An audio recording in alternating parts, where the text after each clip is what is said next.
I'll have a tea and 2 sugars, please. Oh, hello. Welcome to Curator with a Camera. I'm Chris Valkoinen and I'm at Steam Museum in Swindon. And today we're looking at King George V.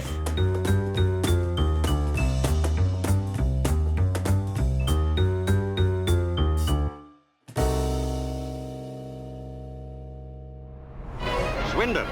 Well south of the border, the famous railway town saw the rebirth of a great steam giant of yesterday. The King George V 6 treble-O engine was coming out of retirement. King George V is the first member of the King class.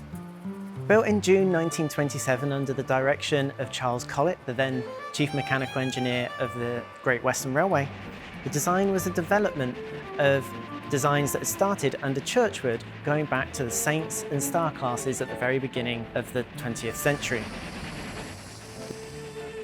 The King class itself was a development on the Castle class, which was the GWR's premier 460 express passenger locomotives. However, the GWR needed a locomotive that could haul the very heaviest of passenger trains. So this locomotive wasn't so much about speed, but power. As Britain's newest and most exciting express passenger locomotive, King George V was invited to the USA to take part in the Baltimore and Ohio Railroad's centenary celebration in 1927. The celebration took place at Halethorpe, near Baltimore. 400,000 people attended the 3-week event called the Fair of the Iron Horse. It began with floats on rails passing, depicting scenes across the history of North American transport. A time when railways brought out their oldest and finest and put them proudly on show. A section of the pageant featuring locomotives from across other railroads in North America was led by King George V on its visit to the USA. The King was accompanied by William Stanier, then assistant to Charles Collett, but also future Chief Mechanical Engineer of the London and Midland and Scottish Railway. It also took part in trials on the Baltimore and Ohio Railroad, where it was recognised for the efficiency and beauty of its design, although it was a much smaller locomotive than other engines that worked in the USA. So that's enough about the history of this engine. Let's go take a look at this piece of locomotive royalty. So we're going to start with, right at the top, we have the name board for the train the Bristolian, which is one of the express passenger trains in the 1950s that the King George V would have hauled. I don't know who Ian from Bristol is. We also see here the locomotive number 6000 prominently displayed on the front of the smoke box as well, and the smoke box door. And we also see here just at the bottom, 82C is the shed plate for the locomotive. Moving down a bit here, we'll also notice we've got the 2 headlamps, which denote that this is an express passenger train. And most prominently, of course, we have the bell. The bell here is inscribed, presented to locomotive George V by the Baltimore and Ohio Railroad in commemoration of its centenary celebration, September 24th to October 15th, 1927. It's entirely commemorative here. However, in North America, locomotives would carry bells, not as ornate as this in any way, shape or form, but they had to carry a bell because most railroad crossings were not gated and didn't have barriers. So it was imperative that locomotives had a method for warning people and cars and motorists that they were approaching.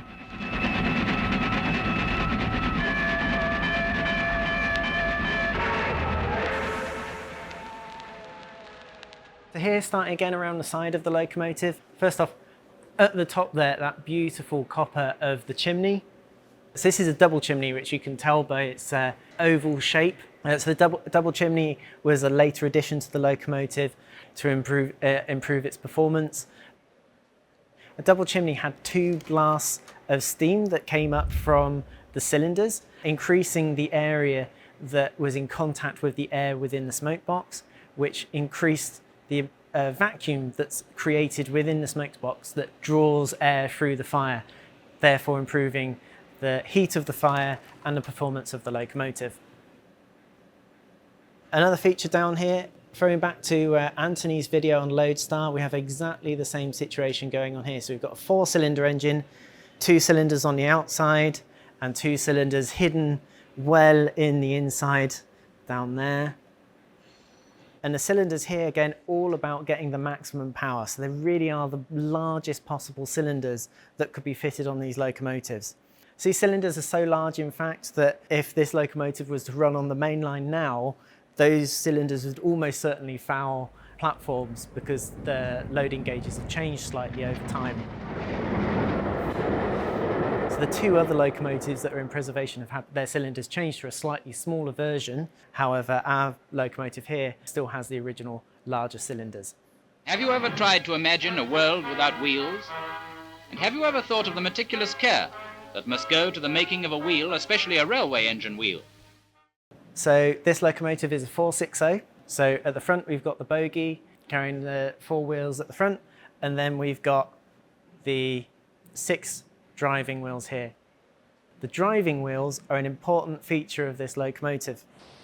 Normally on an express passenger locomotive, you wanted to get the driving wheels as big as you practically could to achieve the highest speeds. However, here the emphasis was on power. So these driving wheels were just 2.5 inches smaller than were on the Castle class. Firstly, by reducing the size of the driving wheels, you get a tiny bit more power, just because for each stroke of the cylinders, the wheels travelled a little shorter distance, and whilst you're trading speed, you have more ability to pull a heavier train. But the second advantage of the slightly smaller driving wheels is that you had a slightly bigger space for this massive boiler. So this is the number 12 standard Swindon boiler. Standard, although it was only fitted to the King class. It's the largest boiler produced by Swindon, and it was all about producing the most power and steam from this boiler. Like the other 460 locomotives of the Great Western, it's a taper boiler. So we've got this end here, we've got the black section, which is the smoke box. And then if we look along the top of the locomotive, we can just make out this slight tapering along the top. So it's slightly smaller at the front, slightly larger at the back. And then here we've got the section with the bell pair firebox. There's no dome on this locomotive, but we do have the safety valves at the top, which is also just here where we've got the feed for the water from the injectors going into the boiler as well. Also right here on the side of the locomotive, we have the name King George V. So the King class were named after the kings of England, not the queens, just purely the kings. And they were named sequentially going backwards in time. So King George V, being the first locomotive of the class, was named after King George V, the current reigning monarch.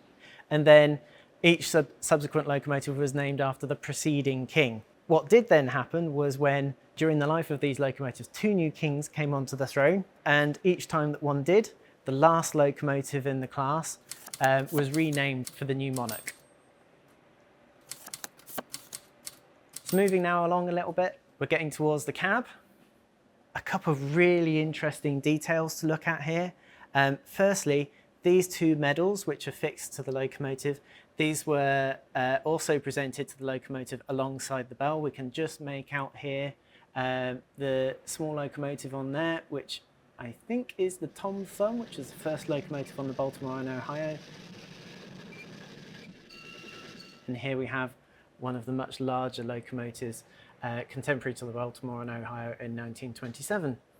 I'm not the best knowledge on American locomotives, so if there's someone that recognises what that is, please pop it in the comments. We also have here the beautiful polished brass of the locomotive number plate.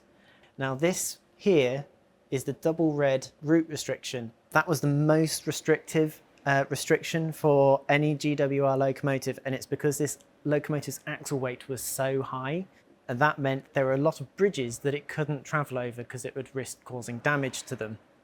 In particular, this locomotive could not go beyond Plymouth, so it was mostly restricted to doing routes between London and Plymouth via Bath and Bristol or via the Berks and Hants line. So moving on to the tender. So here we have the brilliant British Railways cycling lion. So the locomotive has been done in BR livery rather than Great Western livery. The reason for that being that the locomotive is very much in the condition it was at the end of its life, including, for example, its double chimney that we saw before. At the back here, we have a few details to look at. We've of course got the danger overhead wires warning label there. Just here we've got the tender number plate, so as well as the locomotive having a number plate, the tender had its own. So we've got tender number 2389, which would carry 4,000 gallons of water. We also have the steps up here so that someone could climb up onto the top of the locomotive when they're filling it with water. And we've got the vacuum pipe here as well for connecting up to the carriage. So that's everything from the outside of the locomotive. Let's go look in the cab.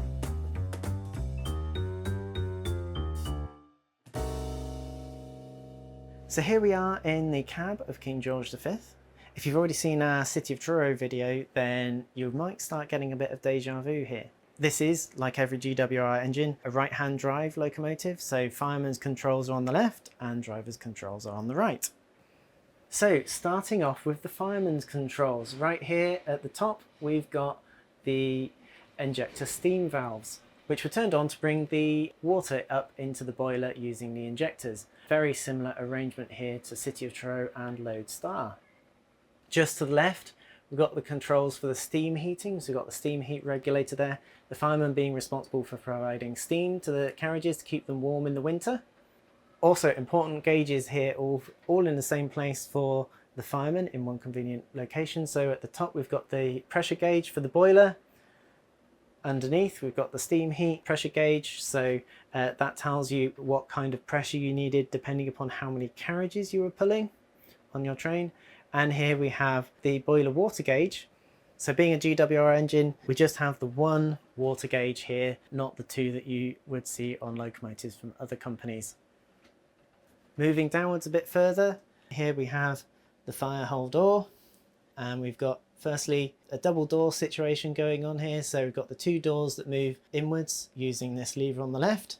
However, that was pretty heavy, so we also have the flap on the chain there that the fireman could just lift and drop much more easily.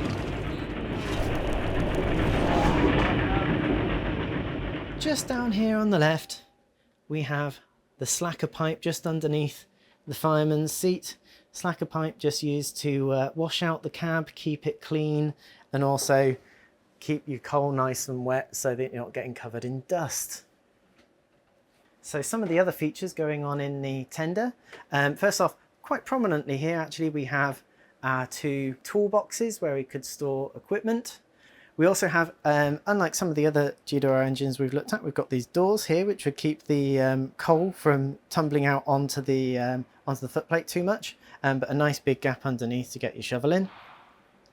On the right here we have our handbrake, all very important to make sure that the locomotive isn't going to move when you don't want it to. And every footplateman knows that one of the first things you check when you get on the locomotive is that for the first time is that the handbrake is on. Over here on the left, very similar looking, but not to be confused with the handbrake, is the water scoop control. So you would turn this to lift and drop the water scoop into the troughs.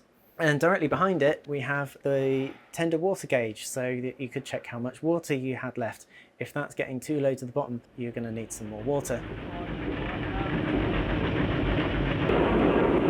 So moving on to the driver's controls next. We've got the all-important regulator in the middle there. Slightly more complex arrangement going on here, partly because this is also controlling some of the lubrication. And we'll notice down here, this gauge here, which is providing the driver with information about the supply of the oil to the valves. And it says here, when running with steam shut off, move regulator from full shut position until pointer shows in white sector. So that means that essentially when you're coasting, you don't want to have the steam fully shut off, because otherwise you are no longer supplying oil to the cylinders, and the pistons in the cylinders are still moving backwards and forwards even when there isn't steam there, because they're being driven from the wheels. Right next to the regulator, we have our vacuum brake here. all important because it's always more important to be able to stop the engine and start it, and turning that would allow air into the vacuum pipe to break the vacuum and apply the brakes.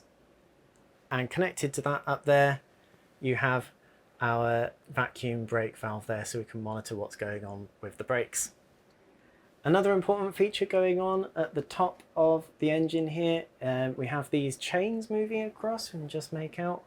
Those are to control our whistles, so we pull down on those.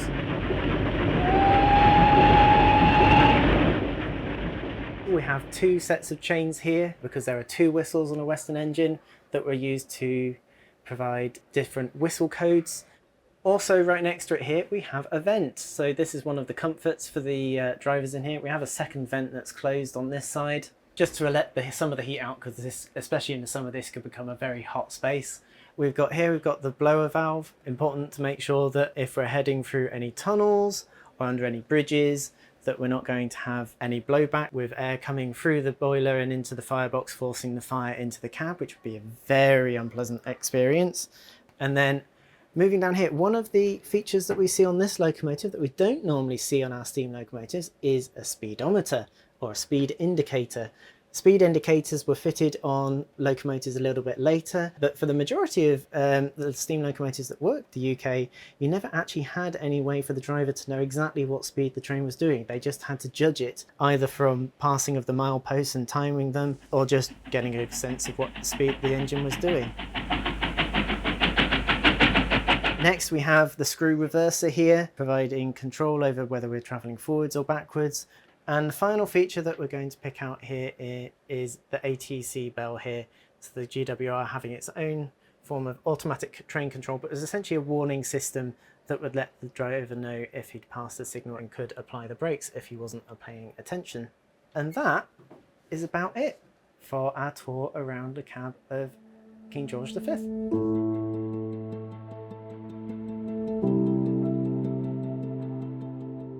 King George V was withdrawn in December 1962, coming to the end of its career as the Great Western Railway introduced the diesel hydraulics, replacing steam locomotives on express passenger trains.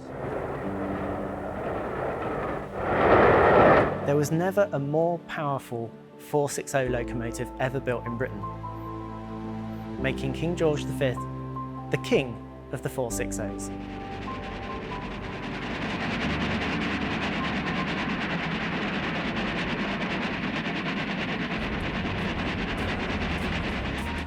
Thank you to Steam Museum for hosting us today. If you haven't already, please subscribe to our channel.